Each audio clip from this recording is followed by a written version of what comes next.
Tudo bem? Eu sou a Lívia e meu grupo é a Camila Figo e a Camila Saviano, o Luiz Fernando, a Maria Elisa e a Mariana Toller, e a gente vai apresentar o trabalho análogo à escravidão, trabalho infantil, desafios éticos e sociais. O presente trabalho, então, analisa como o sistema capitalista contemporâneo ainda reproduz formas de exploração do trabalho que violam os direitos humanos fundamentais. Embora a escravidão tenha sido oficialmente abolida, persistem práticas que reduzem pessoas a condições de objetos econômicos, caracterizando o trabalho análogo à escravidão e o trabalho infantil. A nossa pesquisa, então, ela busca compreender as causas, os impactos e os desafios éticos envolvendo estes fenômenos. Vou falar um pouquinho, então, sobre o conceito do trabalho análogo à escravidão. E, de acordo com o Código Penal brasileiro, do artigo 149, ocorre quando há condições degradantes, jornada exaustiva, servidão por dívida ou restrição da locomoção. Esses casos são mais comuns em áreas rurais, na construção civil e na indústria textil, afetando principalmente pessoas vulneráveis e com baixa escolaridade. Sobre o contexto histórico dos direitos humanos e do trabalho, a Declaração Universal dos Direitos Humanos de 1948 defendeu liberdade e dignidade para todos, mas o avanço do capitalismo e o foco no lucro enfraqueceram os direitos trabalhistas. As revoluções industriais e a globalização aumentaram a desigualdade e a precarização do trabalho, dificultando a garantia de condições justas, sobretudo em setores pouco fiscalizados. Bom, a mão de obra escrava infantil na contemporaneidade capitalista, o que ainda impulsiona a mão de obra escrava histórica natural, pois ela está ligada a uma lógica de acúmulo de capital e lucro, né? E o lucro vem a partir da mão de obra barata, ou no caso, né, essa não teria custo. Após a abolição formal da escravidão, o capitalismo manteve práticas semelhantes à exploração de países pobres, terceirizados, abusivos, e trazendo todo esse contexto precário até os dias de hoje.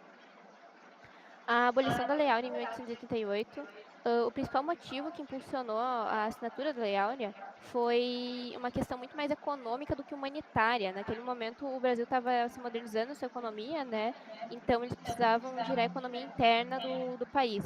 E, para isso, eles precisavam dar poder de compra para as pessoas, né? Então, não tinha como um escravo adquirir porque ele não tinha dinheiro. Então, eles passou a ser remunerada por causa disso. Então, falando um pouquinho sobre o trabalho infantil, ele é definido pela Organização Internacional do Trabalho como qualquer atividade econômica realizada por crianças e adolescentes abaixo da idade mínima permitida por lei. No Brasil, a Constituição proíbe o trabalho antes dos 16, salvo na condição de aprendiz a partir dos 14. Apesar disso, o IBGE aponta que mais de 1.800.000 crianças e adolescentes ainda trabalham no país, muitas vezes em situações de risco, insalubridade e evasão escolar.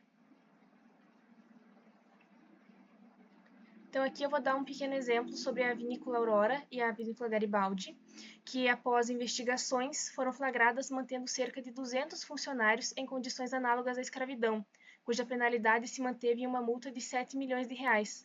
O problema vai além disso, porque para muitas empresas ou indivíduos com recursos substanciais, tais penalidades podem parecer insignificantes quando comparadas aos lucros obtidos por meio da exploração. Ali do lado a gente colocou algumas fotinhos para representar a situação insalubre dos funcionários. Outro exemplo de trabalho infantil é a Shein, empresa chinesa de fast fashion, fundada em 2008 e enfrenta acusações de exploração trabalhista e trabalho infantil. Em 2024, reconheceu 2 casos de crianças trabalhando e prometeu reforçar auditorias. Contudo, investigações independentes mostram que muitos trabalhadores ainda enfrentam longas jornadas, baixos salários e condições precárias. O combate ao trabalho escravo. O artigo destaca o aplicativo Moda Livre, que combate o trabalho escravo na moda brasileira, ao informar consumidores sobre marcas com práticas exploratórias, A plataforma promove consumo ético e pressão social por mudanças, fortalecendo transparência e responsabilidade em um setor ainda marcado por condições degradantes e longas jornadas. Bom, eu vou falar então um pouco sobre as iniciativas de combate. Fiscalização, Grupo Móvel de Erradicação do Trabalho Escravo, ou seja, o Ministério do Trabalho. Lista suja, empresas flagradas são incluídas em cadastro público. Programas sociais, Bolsa Família e PET, que é o Programa de Erradicação do Trabalho Infantil. E responsabilidade empresarial, que consumidores e empresas podem atuar tanto pela produção ética e sustentável. E aqui então tem algumas referências de onde a gente tirou o nosso trabalho. E é isso. Obrigado.